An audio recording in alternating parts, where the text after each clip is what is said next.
A U.S. Special Forces sniper, Bob Lee Swagger, and his colleague Donnie Fenn lie in wait in the hills of Ethiopia. They are ready to deliver covering fire for a U.S. convoy heading back to base through a hostile country. They pass the time with small talk, and Donnie looks at a photo of his wife, Sarah. Far below, a lone truck carrying a machine gun in the back speeds towards the American convoy. Seeing this, Swagger takes out the shooter and driver, each with a single shot to the head. It seems like the mission is over as the Americans make their way down the road until a horde of hostile militia appears. They immediately start firing on the soldiers. Donnie relays target information while Swagger systematically picks off numerous hostiles, allowing the U.S. forces to escape. However, protecting the convoy has revealed the sniper's position, and soon, these two snipers are under heavy fire. Back at base, their commanding officer is more concerned about avoiding detection, as the Americans aren't supposed to be in that country. So, on the commander's order, Swagger and Donnie are abandoned as the base cuts off their radio connection. They are left to fend for themselves, or we can say they are left to die there. In the meantime, an enemy helicopter begins to advance toward their position and starts shooting. In this shootout, Donnie is killed. Seeing this, Swagger fires at the helicopter with his sniper rifle, but in vain. He continues shooting until he uncovers a Barrett .50 caliber rifle and returns fire on the helicopter. This proves helpful, and he brings the helicopter down in flames. Soon, the helicopter crashes and explodes. The storyline shifts to 3 years later. Swagger is a private citizen, and he is living in the mountains, hiding from the world that abandoned him. He is unshaven and long-haired, and he lives alone. His only companion is his dog. Every day, Swagger turns on his PC and the internet and looks at news of a world that mostly has him shaking his head. The scene shifts to a military office where the wheelchair-bound Michael Sandor, Colonel Isaac Johnson, and some other officials are planning an operation. Sandor recommends Swagger for this operation, and they start discussing his past. They know that Swagger is a lost soul who was once a covert operations hero and is now a loner, so he seems to be perfect for their needs. That's why Johnson and his men drive out to meet Swagger. After some time, Swagger gets alerted by his barking dog that some men are approaching his cabin. First, Johnson introduces himself to Swagger, showing off his Medal of Honor. However, Swagger is uninterested in talking to them, so he asks them to leave. Tension escalates as one of the companions of Johnson, Payne, reaches slowly down towards his gun, and Swagger readies a hidden blade, but Johnson calms the situation, convincing Swagger to give him only 5 minutes. Payne and the other companion, Dobler, wait outside as Johnson explains their presence to Swagger. He says that they have received information about a planned assassination attempt on the president and, with a mole in one of their agencies, as they can't get agencies involved, they've turned for help to Swagger. One of their few intelligence clues is that the assassin's shot will be taken from over a mile away. This is a type of shot that only a few men are capable of doing. Still, Swagger wants nothing to do with the plan, but Johnson insists. He explains that the president will travel to 3 different cities, and Johnson wants Swagger to travel to each and find out potential places for a sniper. Soon, feelings of patriotism change Swagger's mind. Still, as Johnson prepares to leave, Swagger takes a picture of their truck's number plate, but he's agreed to their plan, which is enough for Johnson and his team. The following day, Swagger sets up a can of beef stew and practices the beyond a mile shot. He takes the shot with complete accuracy, which means that the president is really in danger and can be killed. Later that day, Swagger cuts his hair and trims his beard. As he cleans his guns, he tells his dog that he'll be gone for a couple of days.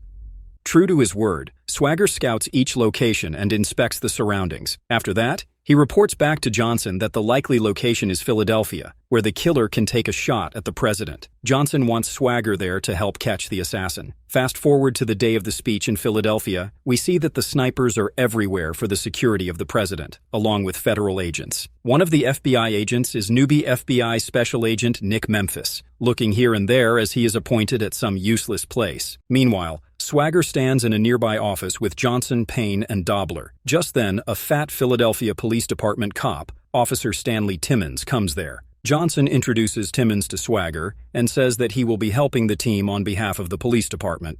Timmons fakes that he is a die-hard fan of Swagger and that he is happy to meet with him in his life. Then, Johnson claims the shooter is in a church tower nearby and says that they will take him down just after the president begins to speak.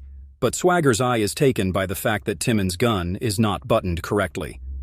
The president is scheduled to speak immediately after the Archbishop of Ethiopia, who is accepting an award from the president in this meeting. As the president approaches the stand, Swagger urges Johnson to have his men take down the shooter immediately. But from that moment, events turn around. The Archbishop is shot in the head and Timmons suddenly shoots Swagger in the shoulder. Swagger falls from a window and lands hard on a glass ceiling below. Just then, Timmons leans out and shoots Swagger in the stomach, further driving him through the glass ceiling.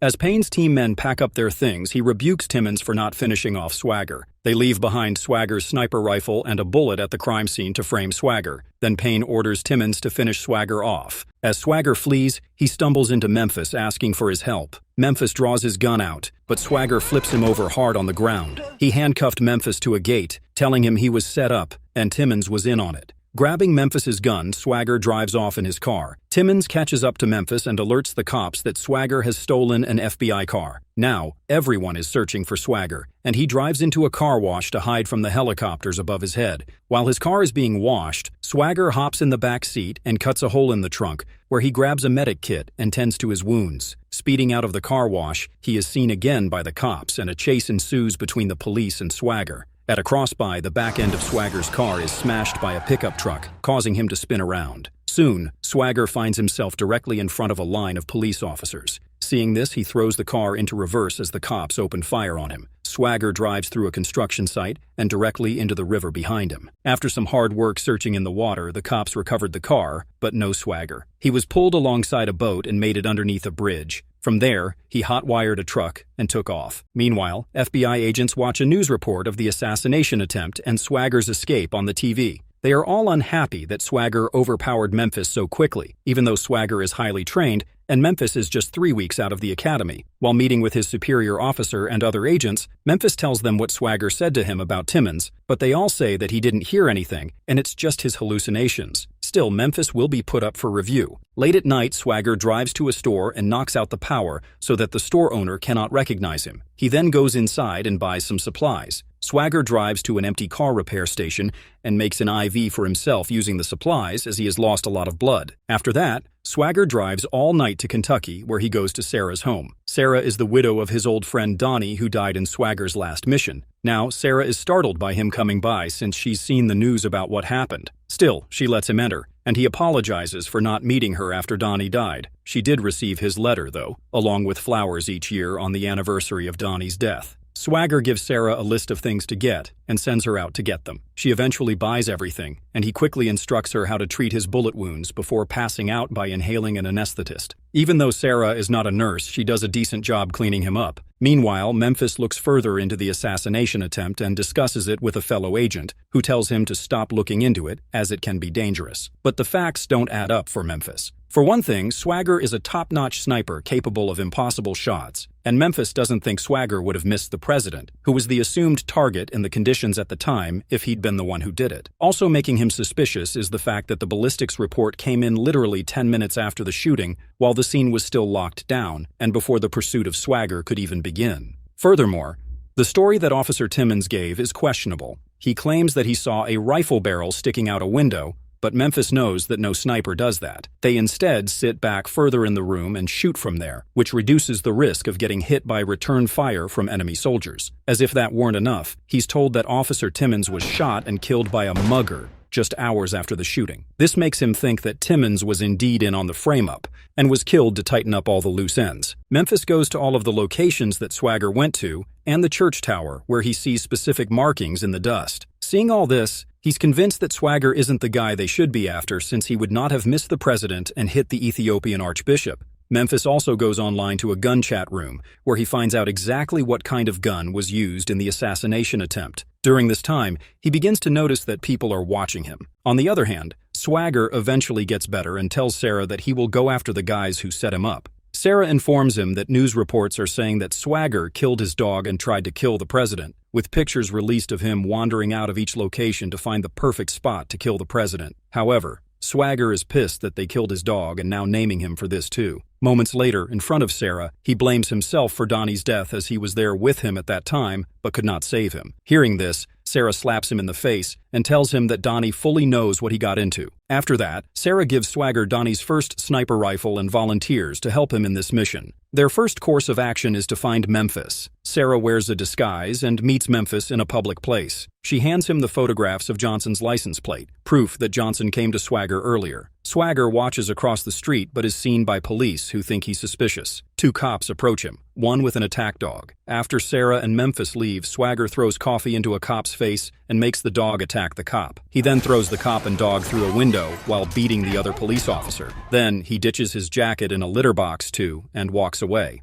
On the other hand, Memphis sneaks into a restricted area of the FBI office and tries to find information about the license plate number. Still, the computer blocks him out and requires a superior-level clearance. His fellow agent tells him that he's going to be fired if he keeps looking into this and starts to notice the faults as well in the facts of the Philadelphia shooting. She winds up telling him how to get the security clearance, though. Meanwhile, Dobler informs Johnson about the internet chat room about guns. He also mentions that someone is trying to access superior-level security information. They realize that Memphis is looking where he shouldn't, so they plan to take him out. As Memphis is walking on a bridge, he is abducted by masked men in a van. Memphis is severely beaten, and the men put him in a rig that will make him shoot himself. But luckily, Swagger is coming from a far distance in a boat. He shoots each man one by one using Donnie's rifle and frees Memphis, who knows that Swagger was set up, and he now agrees to help him. Johnson hears that Memphis didn't die and knows that he's now working with Swagger. He orders his men to look deep into Swagger's past. In the meantime,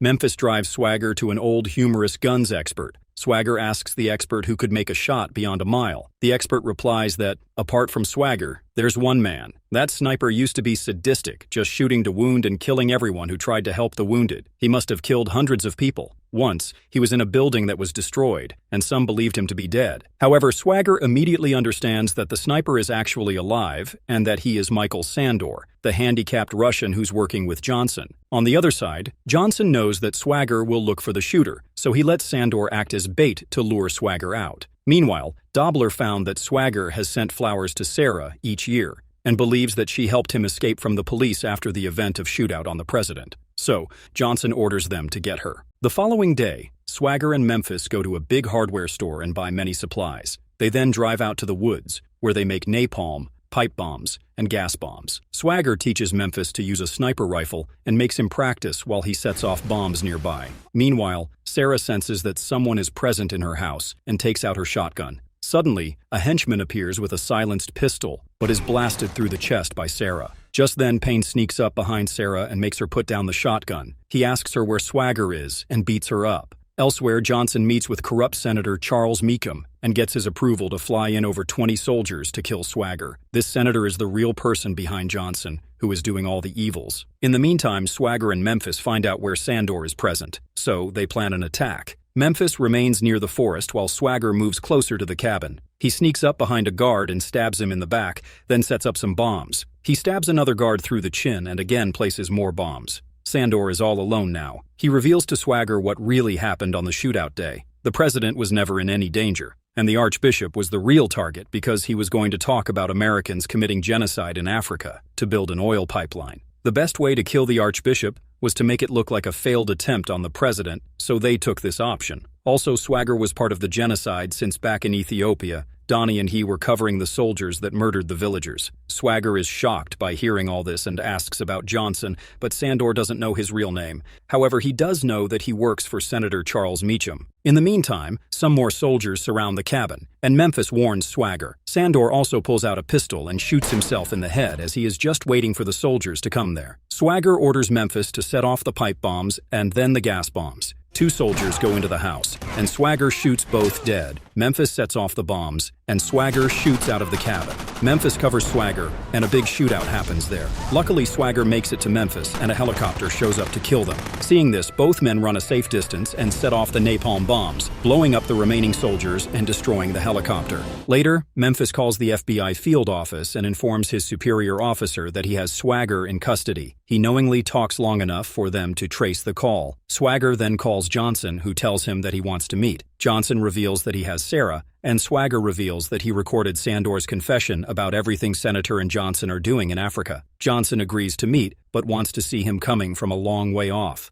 Swagger requests that Meacham be present at the meetup site too. The meeting is in the snowy mountains where Johnson, Meacham, Payne, and Sarah come with the helicopters. Payne is holding Sarah at gunpoint. After some waiting, they see Swagger walking towards them in the distance, and he is immediately shot in the chest by a hidden sniper. Johnson and Meacham are pleased at this, but suddenly, their hidden snipers are shot through the head one by one. Turns out Swagger was posing as a hidden sniper, while Memphis was walking toward Johnson. Memphis is also okay, as he was wearing armor. He pulls out his armor and continues to walk towards them. After that, Swagger aims carefully and destroys Payne's shotgun, while blowing off his thumb. Payne laughs in shock, and then Swagger blows off his arm too. Then, Memphis disarms Johnson and Meacham, and Swagger finally approaches them. Sarah grabs a pistol and shoots Payne to death as she has been tortured a lot by that man. Seeing that the circumstances are out of their hands now, Meacham offers Swagger a job, but he refuses. Then, Memphis calls in the FBI to come to their location. Surprisingly there, Swagger burns Sandor's recording in front of them. Memphis tries to stop him, saying that it proves he's innocent, but Swagger knows that whoever turns over the recording is dead. No one there is innocent, and so they wait for the FBI to show up. Some time passes, and Swagger is brought to a meeting in the Department of Justice. Present are the Attorney General, Johnson, Memphis, and Sarah. Memphis shakes Swagger's hand and takes him to the room. In front of Swagger is his sniper rifle, and his hands are freed. He asks if the rifle has been tampered with by the FBI or any other authority, but they reply that it hasn't. He turns to Memphis, asking whether he believes in Swagger's innocence and whether he trusts him with his life. Memphis answers yes,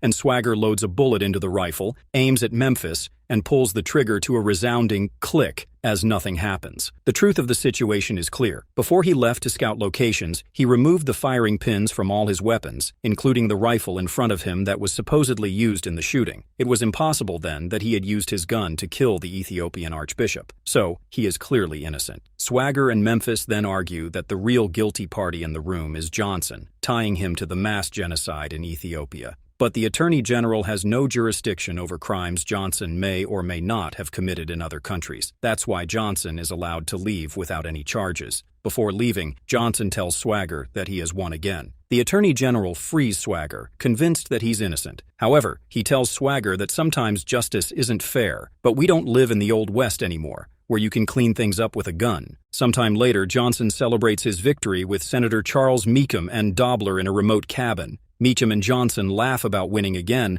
and Meacham plans to move Johnson out of the country to fix another problem they have. As Dobler begins to explain his next mission, blood splatters on his face. A dead guard falls down directly in front of him. Johnson realizes that Swagger is there, but before he can do anything, he is shot through the chest. He dies very painfully. Dobler turns off the lights and Meacham orders him to get the car. But just then, Meacham's SUV explodes, and both the men panic. After that, Swagger moves underneath the cabin, and Dobler tells the remaining bodyguard that Swagger is under the floor. Swagger shoots Dobler through the knee from under the floor, and shoots the guard to death from below too. He then enters the cabin, where Dobler pleads with Swagger to spare his life since he didn't do anything. But Swagger shoots Dobler in the chest and approaches Meacham. Seeing this, Meacham cries that he is a senator and no one can harm him like this. However, Swagger blows his brains out with a pistol without a second thought. Then he places the gun in Johnson's hands. Swagger breaks the gas line of the cabin, and as Swagger leaves, the cabin explodes. The film ends with Swagger and Sarah in a car driving towards some far-off place.